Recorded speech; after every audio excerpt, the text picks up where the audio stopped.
এমন ভোট আমরা চাই না, আমরা হতে দেব না যে লোকেরা ভোটাররা সকালে ভোট দিতে বের হবে আর পথে ছাত্রলীগ যুবলীগ আর পুলিশ বাধা দিয়ে বলবে ভোট হয়ে গেছে তোমরা বাড়ি চলে যাও। এরকম ভোটকে আমরা হতে দেব? রেজাল্ট পেয়ে যে জিতে যাবে তার রেজাল্ট চিন্তাই করে আওয়ামী লীগের বাক্স ভর্তি করে তারা নিয়ে যাওয়া হবে, সেই ভোট আর আমরা হতে দেব না। ফলে প্রশাসনের এই 15 বছরের জঞ্জাল সাফ করে এই দলবাজ লোকদেরকে না শুনে যদি এক্ষুনি একটা নির্বাচন হয়, সেই নির্বাচন কি নিরপেক্ষ হবে? হবে না। সেই জন্য আমরা প্রধান উপদেষ্টাকে বলেছি, উনি সময় চেয়েছেন যে একটা সুন্দর নিরপেক্ষ নির্বাচন দিতে গেলে রাষ্ট্রের যন্ত্রের সেই সংস্কারগুলো করার জন্য একটু সময় লাগবে, আপনারা আমাকে সময় দেন। আমরা বলেছি যতটুকু যৌক্তিক সময় প্রয়োজন, খুব বেশি লম্বা সময় নেওয়া যাবে না, কি বলেন? আবার খুব অল্প সময় এটা সম্ভব নয়। রাষ্ট্রযন্ত্রে 15 বছরের যত ক্ষত, যত রোগ, যত ঘা হয়েছে, কয় না সর্বাঙ্গে ঘা, ওষুধ দিব কোথা? তো সব জায়গায় শুধু ওষুধ দিতে নাও করা যায়, অন্তত মোটামুটি দেশের রাষ্ট্রযন্ত্রটাকে রক্ষা করতে, একটা সুন্দর নির্বাচন করতে যে কয়েকটা জায়গায় সংস্কার লাগে, আপনারা দ্রুত সংস্কার করে একটি গ্রহণযোগ্য যৌক্তিক সময়ের মধ্যে আপনি জাতীয় নির্বাচন দেবেন। ততক্ষণ আমাদের এই সরকারকে সহযোগিতা করতে হবে, কি বলেন? কিন্তু একটি চক্র ব্যস্ত হয়ে পড়েছে, কালকেই নির্বাচন দিতে হবে, দেরি করা যাচ্ছে। এটা হচ্ছে বিদেশ থেকে হাসিনার প্রেতাত্মারা বাংলাদেশকে আবার অশান্ত অরাজকতা তৈরি করার চেষ্টা করছে। তারা এই 5 আগস্টের বিপ্লবের পর তারা আবার পাল্টা প্রতি বিপ্লবের চেষ্টা করেছিল। তারা বিচারপতি, প্রধান বিচারপতি, দলবাজ লোকদেরকে দিয়ে জুডিশিয়াল কু করার চেষ্টা করেছিল। তারা আনসারকে দিয়ে অন্যায়ভাবে সচিবালয় ঘেরাও করে সরকারকে ব্যর্থ করার চেষ্টা করেছিল। জনপ্রশাসনের বিভিন্ন জায়গায় নানান দাবি দাওয়া তুলে সরকারকে অস্থির করে কাজ করতে দেবে না, পুলিশরা কাজে যাবে না, বিদ্যুৎ বন্ধ হয়ে যাবে, নানান হুমকি দিয়ে এই দেশে অরাজকতা তৈরি করছে। অমুসলিম ভাইদেরকে বলছে তারা সংখ্যালঘু, এদেশে তারা নিরাপদ নয়, আওয়ামী লীগ ছাড়া যেন হিন্দুরা ভালো থাকবে না। ভারতের কাছে খুশি করার জন্য আওয়ামী লীগের লোকেরা হিন্দুদেরকে নিয়ে দেশে আবার একটা অপরাজনীতি তারা শুরু করেছে।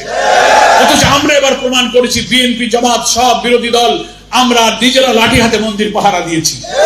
দুর্গাপূজা আসছে, আমরা বলেছি এখানে কোনো সংখ্যাগুরু সংখ্যালঘু নেই। একজন মুসলিম বাংলাদেশের সংবিধানে যে রাজনৈতিক, সাংবিধানিক, গণতান্ত্রিক মৌলিক অধিকার পাবে, একজন হিন্দুও সেই অধিকার লাভ করবে। এখানে সংখ্যাগুরু সংখ্যালঘু নেই, সবাই আমরা বাংলাদেশি, মিলেমিশে সাম্প্রদায়িক সম্প্রীতিকার উজ্জ্বল দৃষ্টান্ত হচ্ছে বাংলাদেশ। এইভাবে আমরা এখানে আছি। আওয়ামী লীগ অমুসলিম ভাইদেরকে নিয়ে এদেশে আমাদের বিরুদ্ধে তারা রাজনীতি করার চেষ্টা করে। ফলে আমি এই কথাই বলছি, শহীদদের রক্তের ঋণ শোধ করতে গেলে এই দেশের অরাজকতা, নৈরাজ্য সৃষ্টির এই বাইরের অপচেষ্টাটা আমাদেরকে ঐক্যবদ্ধভাবে রুখে দিতে হবে এবং সরকারকে যে কোনো প্রয়োজনীয় সংস্কারমূলক কাজ করে একটি সুন্দর শান্তিপূর্ণ নির্বাচনের জন্য সুযোগ দিতে হবে। এখন নানান দাবি দাও, এইটা দাও, ওইটা দাও, সচিবালয় ঘেরাও করো। আমরা বলি তোমরা 15 বছর এতদিন কোথায় ছিলে? হাসিনার কাছে কেন দাবি করতে যাও না? এখন একটা অন্তর্বর্তীকালীন সরকার এসেছে, 1 বছর সময় হয় নাই, এখন সবার দাবি এখন পূরণ করা লাগবে। এতে বোঝা যায় যে এর মধ্যে একটা অসৎ উদ্দেশ্য আছে, কি বলেন?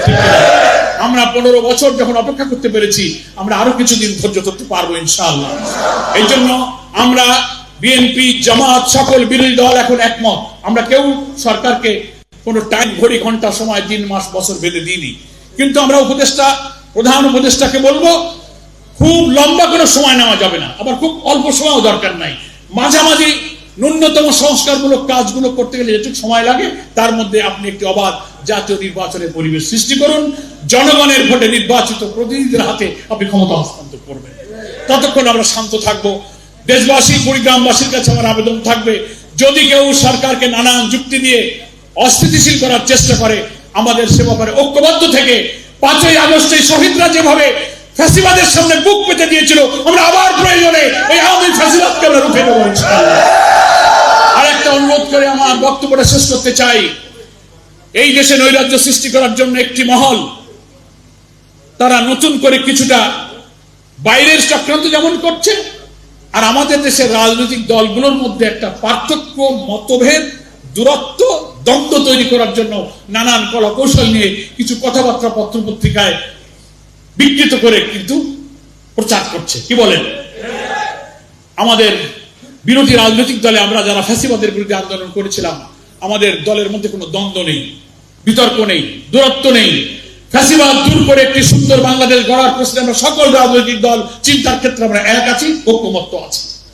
একটা জাতীয় নির্বাচন হবে, তখন রাজনীতিতে অনেক পোলারাইজেশন হবে, অনেক সমীকরণ হবে। গণতান্ত্রিক পরিবেশে আমরা কিভাবে সবাই নির্বাচনে অংশগ্রহণ করতে পারি, আমরা আরেকটু পরিণত সময় হলে তখন ইনশাল্লাহ আমরা বলতে পারবো, ঠিক আছে।